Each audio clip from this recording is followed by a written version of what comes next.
The wall of silence has now been broken, and victims are coming forward.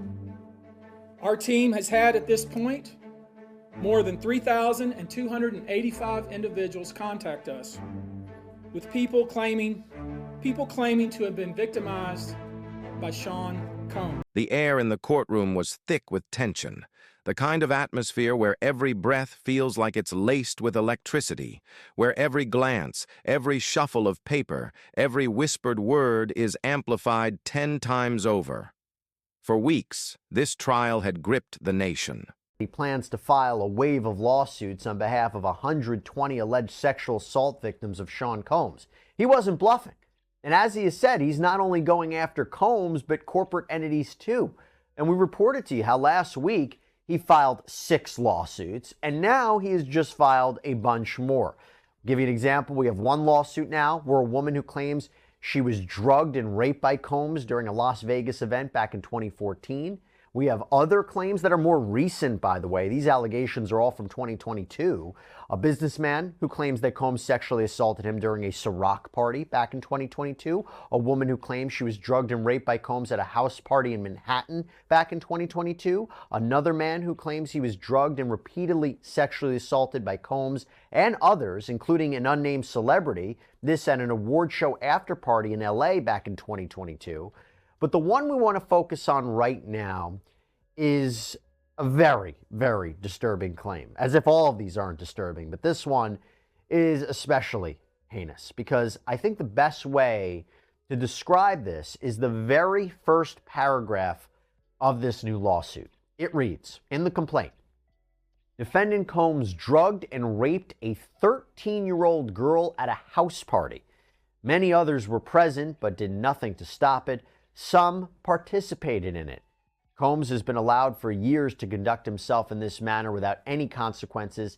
He believes he is above the law. He is not. Yeah.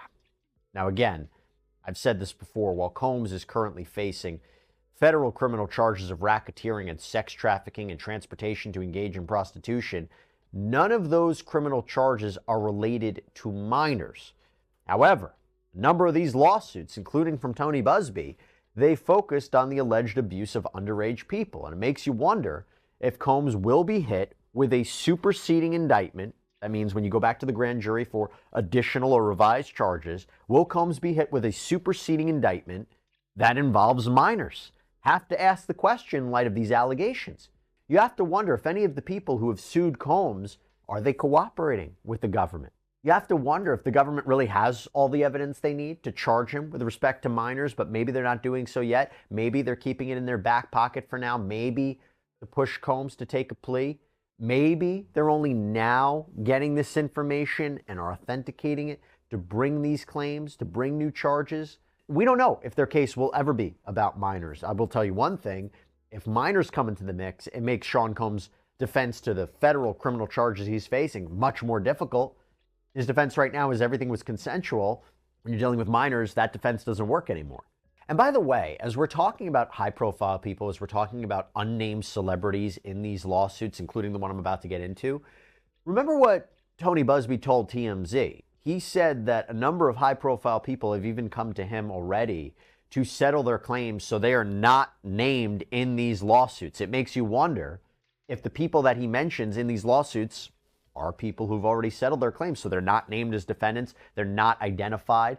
I mean, if you think about it, that would be a PR and legal nightmare if they're named in these lawsuits. Even though these are just allegations, the fact that they would be tied to Sean Combs right now, who's toxic, they might be avoiding that. So that might be one reason why we see unnamed celebrity 1, unnamed celebrity 2. Anyway, we don't know exactly what's happening, but what we do know is that these allegations are a disturbing pattern regarding children. And I want to dragging one of the music industry's most powerful figures into the harsh, unforgiving spotlight of justice. But nothing, absolutely nothing could have prepared anyone for what came next. When the double doors opened and Diddy's daughters walked in, the entire room fell into a stunned silence. People who had been following every twist and turn of this case thought they had seen it all. Old business partners testifying, former friends flipping sides, even ex-lovers revealing the kind of private details that once would have been unthinkable to share in public. But family, no one could have seen that coming. The girls walked slowly, heads held high, but eyes betraying the weight of what they were about to do. Every camera in the room shifted in their direction. Every journalist poised their pens, and the jury leaned forward, their faces etched with anticipation and unease. It wasn't just testimony about to be given. It was a betrayal of blood. The daughters sat down, their hands trembling slightly, and the entire room seemed to exhale in unison, bracing for the storm. The first words came out shaky, tentative, but the meaning was undeniable. They weren't there to defend their father. They weren't there to provide comforting words to soften the blow. They were there to speak the truth they had carried silently for years. Truths that painted a picture of a man very different from the one the world thought it knew. Their voices grew steadier with each passing minute, as if the act of speaking their pain gave them strength. Break down this lawsuit now. So this lawsuit is filed by Jane Doe. She's unnamed. And this was filed in federal court in the Southern District of New York. That is the same jurisdiction where Combs is being federally prosecuted. And in many ways, the lawsuit mirrors the allegations in the indictment. For example, the complaint reads, quote, "For decades, Sean Combs, aka P. Diddy, Puff Daddy, Diddy, PD, Love, abused, molested, raped, assaulted, threatened, and coerced women, minors, and others for sexual gratification to assert dominance and to conceal his abhorrent conduct. He accomplished these acts by and through a criminal enterprise built on his success as a rapper, record producer, and record executive." Again, very similar to the language that was used in the indictment to describe the racketeering conspiracy charge that he faces, that he allegedly operated and controlled this criminal enterprise to carry out various crimes like sex trafficking, forced labor, kidnapping. Those terms are actually both in this complaint and in the indictment. And I'm going to get into the other defendants who are being sued in this lawsuit besides Combs in a second, but I do want to call out a unique aspect to this lawsuit. And in fact, it's a unique aspect not just to this suit, but the other Tony Buzbee lawsuits. They almost use the same beginning language, the same preface, talking about Sean Combs' illegal empire, talking about the, quote, pervasive history of sexual assault and violence. So it's not even directly addressing the individual plaintiff's claims yet. It's kind of setting the stage to understand who the defendant is, the power that he wielded, the alleged danger and threat that he is, maybe as a way to explain why these defendants did not come forward initially with their claims. For example, this lawsuit reads, "Combs' recurrent and pervasive physical abuse took place for multiple decades. His tendencies of violence and sexual assault were well known amongst his colleagues, employees, agents, and businesses. On numerous occasions from at least in or about 1996 and continuing for years, Combs assaulted women and men by striking, punching, dragging, throwing objects at, and kicking them. Combs also assaulted children both physically and sexually. In 1996, Combs was found guilty of criminal mischief for threatening a photographer from the New York Post with a gun. In 1999, he was arrested and charged with second-degree assault and criminal mischief in connection with assaulting a record executive." By the way, I just have to call something out. Even besides those last legal cases that I just mentioned in this quote, the sexual assault allegations, the sex trafficking allegations, all of this are just allegations. He hasn't been found guilty of anything yet. He hasn't been found liable with respect to any of this yet. So it is interesting that Tony Buzbee is using this language to kind of build up his case, even though, again, to be clear, Sean Combs hasn't been found guilty and hasn't been found liable with respect to any of this, and he's been denying this. Anyway, and to couple that, the lawsuit also lays out all of the civil suits from the past year, from Cassandra Ventura to Joy Dickerson Neal to Lisa Gardner to then Combs' arrest to his indictment, again, setting the stage. But it is also done for another reason. In the complaint, it reads, "Combs' long history of violence against women unequivocally establishes that his actions are motivated by gender, both men and women. Combs has a profound contempt for women and a desire to dominate both minors and other men. His conduct shows a long-standing practice of denigrating, defeating, and attempting to humiliate men, women, and children. His practices and desires are different." What they described wasn't glamorous. It wasn't the image of the loving, doting father Diddy had presented to the world. No, what they described was cold, disturbing, and unsettling. They spoke of control, of manipulation, of the fear that lingered in their household when the cameras weren't around. The jury shifted uncomfortably, several of them glancing down at their notepads, unable to meet the eyes of the young women laying bare their pain. The prosecutors listened intently, their expressions grim, knowing this testimony was a game changer. The defense, on the other hand, looked rattled. They weren't expecting this. They weren't prepared for family members, the daughters themselves, to stand on the opposite side of the man they were supposed to love and protect. And then there was Diddy himself. From the moment his daughters began speaking, his composure started to crack. At first it was subtle. A twitch of the jaw, a tightening grip on the edge of the table, eyes darting in disbelief as if he couldn't process the words spilling out of their mouths. But as the testimony continued, the mask began to shatter.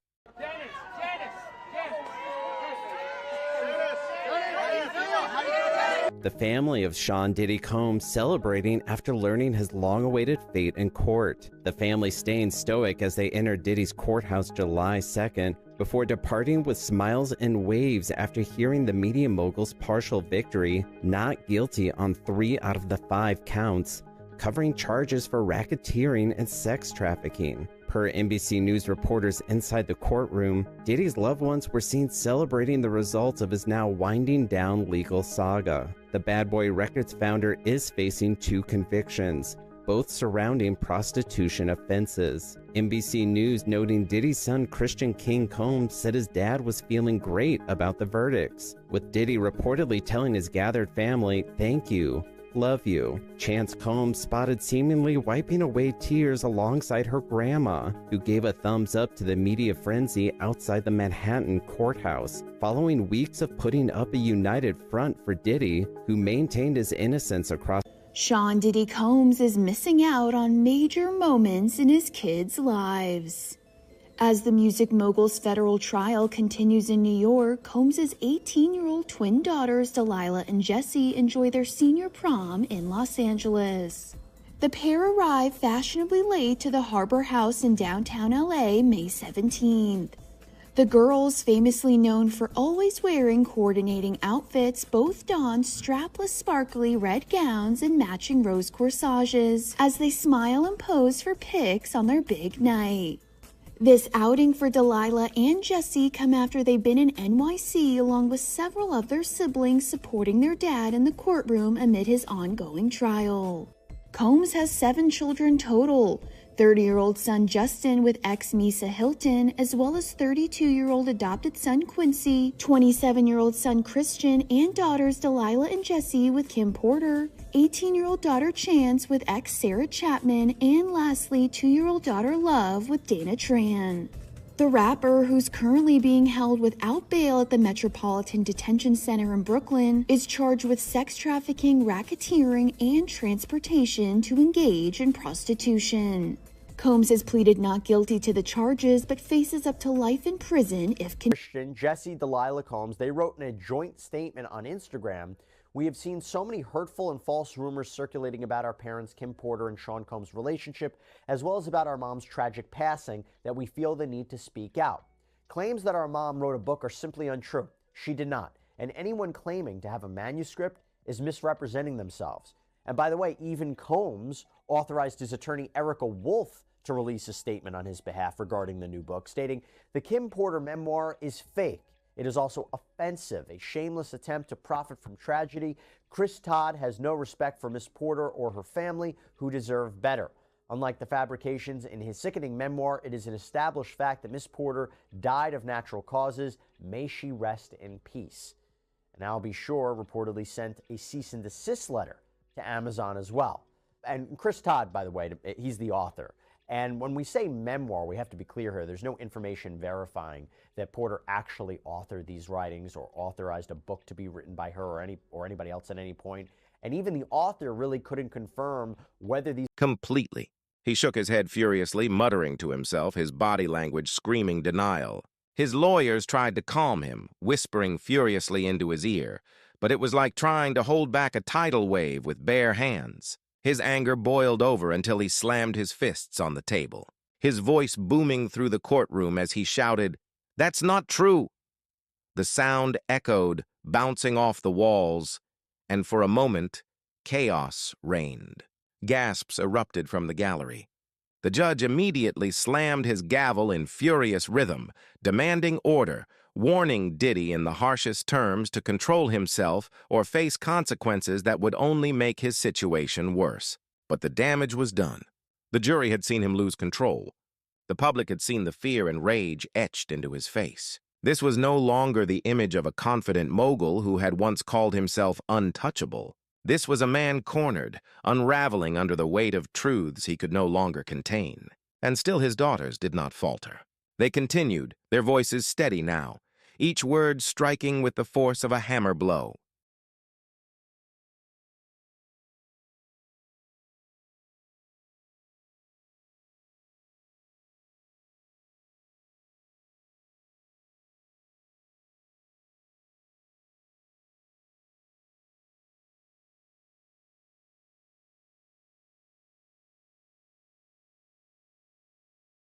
And also, he was like, wait a minute, I got to do damage control for my brand. And so he's like, all right, let me leap into action and settle this for, and I'm sure it was for an exorbitant amount because he did not want all of these other folks to come forward. He did not want everyone knowing his very violent and disgusting proclivities. And, he basically was just trying to do damage control, but it was too late. I mean, you mentioned there that he was hoping to not have others come forward, but it's interesting that several more people have come forward. There's 4 additional lawsuits, 2 Cassies, and several of them mention Cassie by name and say, hey, because she came forward and told us about these allegations, we felt comfortable doing the same thing. So did it really backfire for Diddy then? I think it did. I think it did, because if this had been settled without any kind of public involvement, any kind of media coverage, these other people may never have come forward. So by, kind of calling her bluff and saying, oh, yeah, there's no way you're going to file this, he did himself a whole lot of damage. But I'm glad, because at least now the truth is going to come out and everyone will know who this person is. And now, of course, that kicked everything into high gear in terms of law enforcement involvement and investigations. So as much as this whole thing is sad and sordid, I'm glad that it's coming out so that more survivors can get the closure that they need and that he can be brought to justice for the crimes he's perpetrated on others. Among those other lawsuits, another filed under the New York Survivors Act by Joy Dickerson Neal. Her allegations date back to 1991 when she was a student at Syracuse University. Joy says Diddy intentionally drugged her, resulting in her being in a physical state where she could not independently stand or walk. Joy also alleges she's a victim of revenge porn because Diddy allegedly recorded the rape and passed around that videotape. According to her suit, Joy demands a jury trial, as does Liza Gardner, who also says Diddy raped her in New York in the 90s. According to her civil suit, Liza and her friend met Diddy at a party and later went with him to an after party where she, quote, was offered more drinks and coerced into having sex with Combs. Liza says Diddy and another man raped her and her friend. Later on, she says Diddy choked her to the point that she lost consciousness. While Jane Doe doesn't list her name in the lawsuit, she does list multiple photos of herself and Diddy. Her allegations date back to 2003 when she was just 17 years old and in 11th grade. Her lawsuit states at this time, Diddy was twice her age and one of the most well-known and influential music artists of all time. Jane Doe alleges Diddy flew her from Michigan to New York on a private plane and raped her in a recording studio. All of this leads us back to Lil Rod's 74-page lawsuit that was filed back in February, detailing a laundry list of wild accusations. Melba says they painted all a picture of nights that the public never saw, moments that it never made it is a into fall from glossy grace. magazine spreads or cheerful mind that interviews. This is going to be They the described end how the of persona Diddy he as we projected know in public him, was right? nothing The more next than a chapter mask, is going to a be him carefully incarcerated, much crafted like R. illusion Kelly. to hide the man they truly and knew which is, of course, behind closed sad, doors. tragic, and Their horrible, words not were only for him, but devastating, more not importantly because for the they were survivors who have sensational, but because they carried the raw, undeniable weight of lived experience. This wasn't gossip. This wasn't speculation. This was their truth spoken in front of the world, unshakable and unforgettable.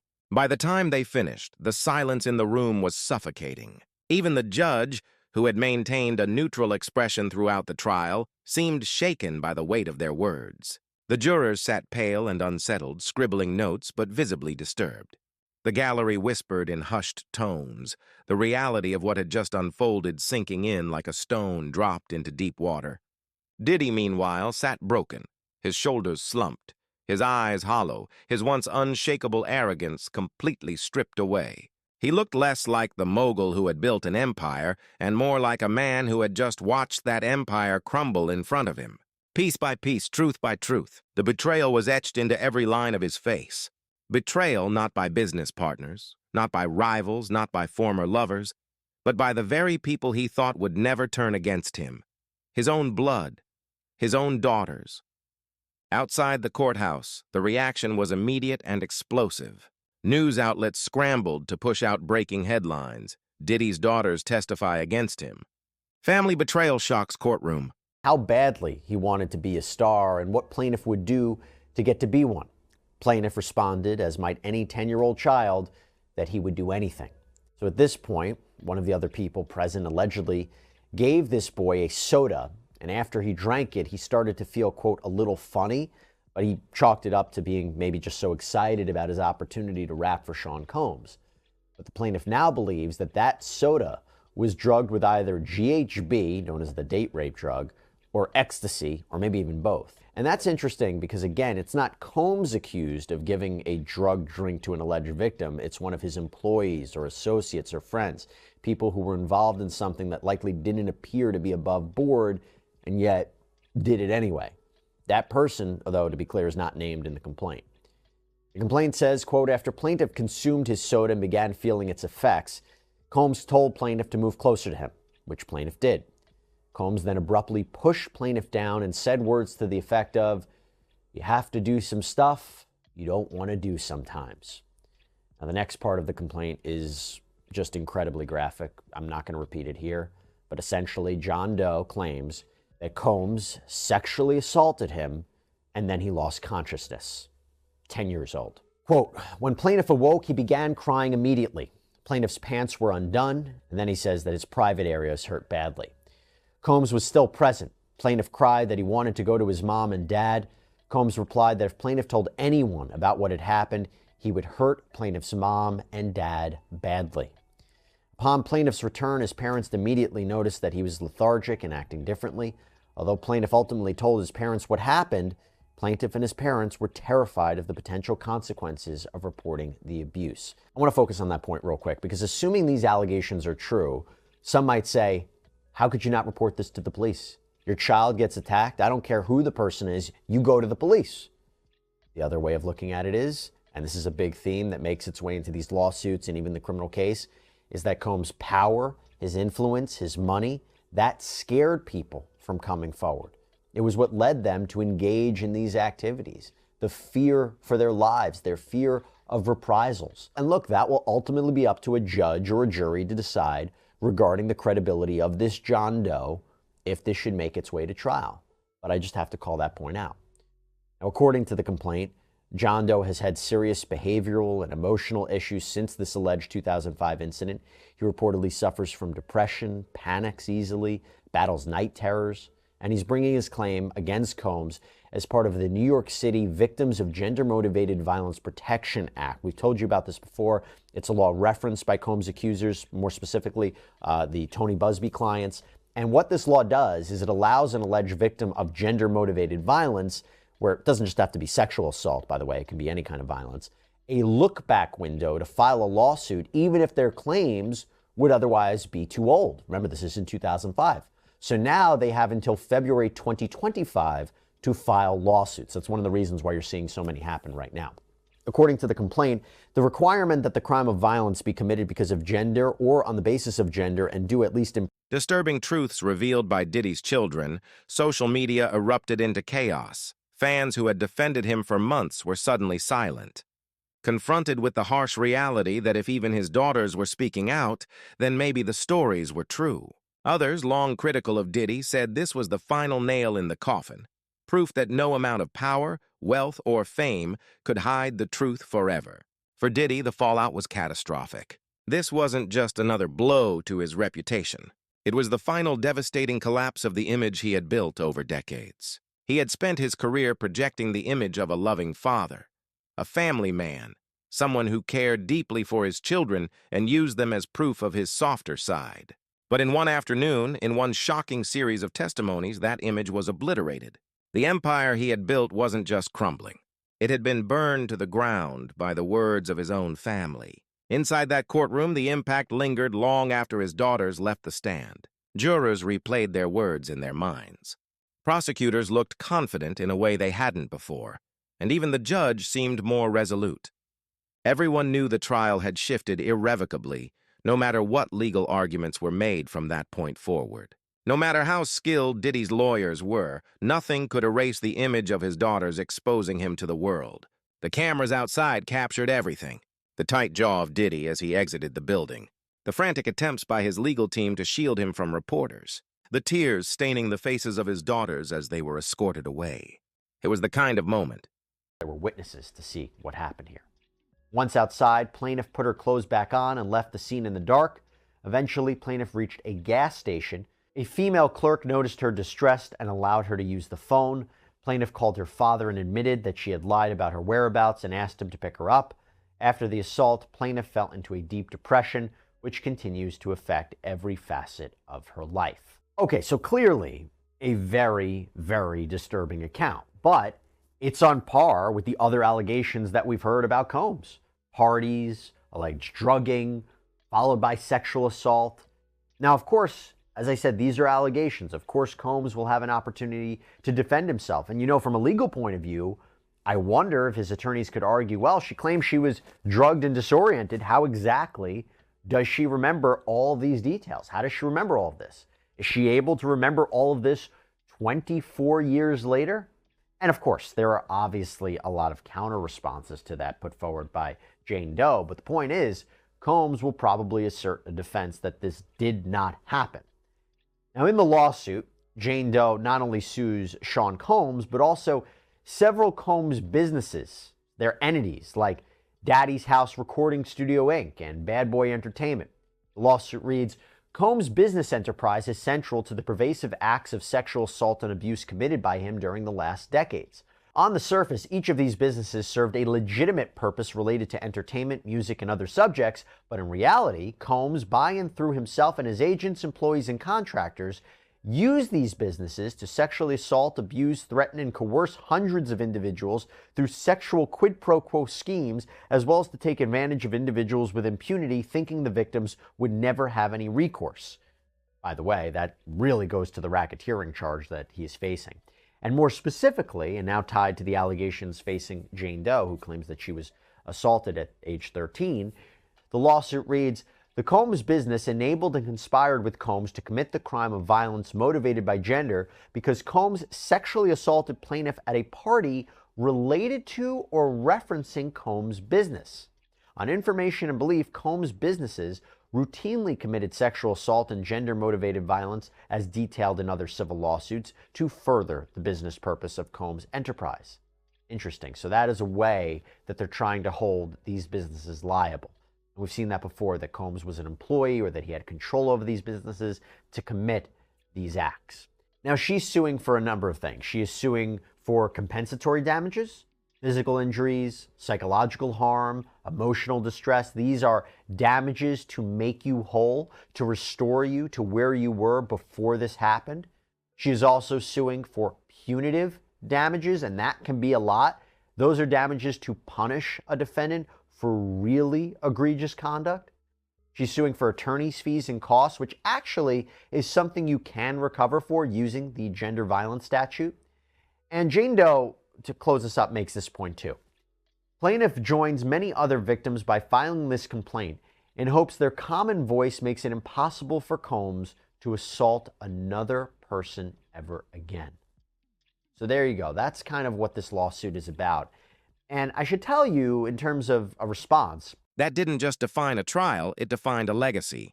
And as the world watched, one truth became undeniable.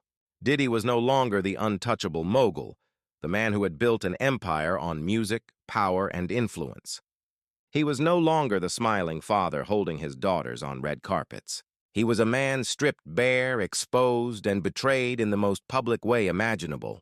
Because when your own family stands up in front of the world and reveals the truths you tried to keep buried, when the people you thought would protect you instead expose you, there's no coming back. No amount of money, no amount of fame, no army of lawyers can rebuild what's been destroyed. And as the dust settled in that courtroom, as the world absorbed the shocking revelations, one image remained etched into history. Diddy, sitting frozen at the defense table, staring into the void as the walls of his empire collapsed around him, knowing he could never undo what had just been spoken, knowing that the truth, his own daughter's truth, had finally caught up to him. That moment will be remembered forever, not just as a twist in a trial, but as the day the man who once called himself untouchable realized he was anything but.